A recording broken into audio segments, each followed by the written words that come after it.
Jei Dievas už mus, tai kasgi prieš mus? Laiškas Romiečiams, 8 skyrius, 31 eilutė.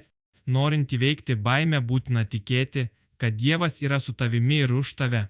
Tik taip jis stengsi padaryti tai, ką jis nurodo. Kuo labiau pasitiki Viešpačiu, tuo mažiau lieka baimės. Kai Dovydas pasisiūlė kovoti su Galiotu, karalius Saulius jam sakė: tu negali eiti prieš tą Filistiną ir kovoti su juo, nes esi tik vaikas, o jis yra karys nuo pat savo jaunystės. 1 Samuelio knyga, 17 skyrius, 33 eilutė.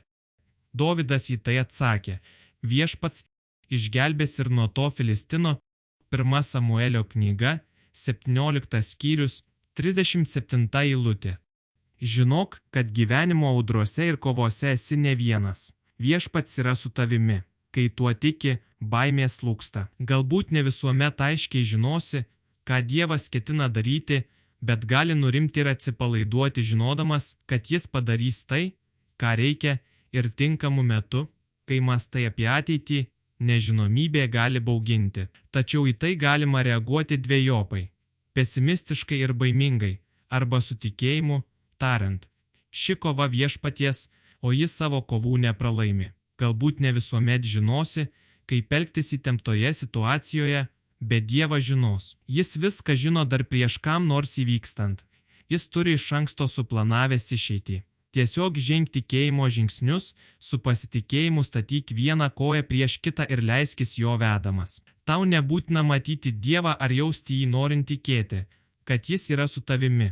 Tikėjimas yra dvasinis, o ne juslinis dalykas. Dievas iš tiesų yra su tavimi.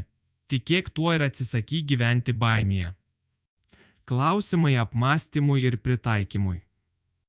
Prisimink situaciją, kai baimė sutrukdė tau žengti žingsnį pirmyn. Ar tuo metu tikėjai, kad Dievas yra su tavimi?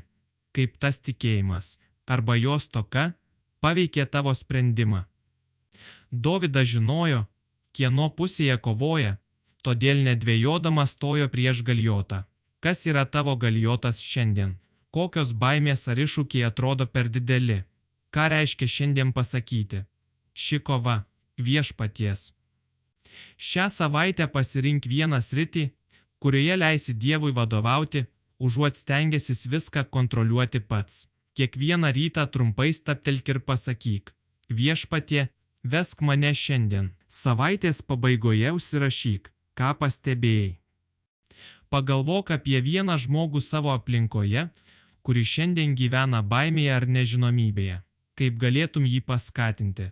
Žodžiu, žinia ar malda, primindamas, kad Dievas yra jo pusėje. Baigiamoji mintis. Tikėjimas nėra jausmas, o pasirinkimas patikėti, kad tas, kuris pradėjo gerą darbą tavyje, jį ir užbaigs. Kai tamsa atrodo neperžengiama, o kelias neaiškus, prisimink, tu eini ne vienas. Dievo rankoje yra ir rytojus, ir tu. Viešpatie, atėjau pas tave su savo baimėmis ir nežinomybė. Padėk man jas padėti prie tavo kojų ir išeiti lengvesnė širdimi. Kaip Dovydas pasitikėjo tavimi prieš Galiotą, taip ir aš šiandien renkuosi tikėjimą vietoj baimės.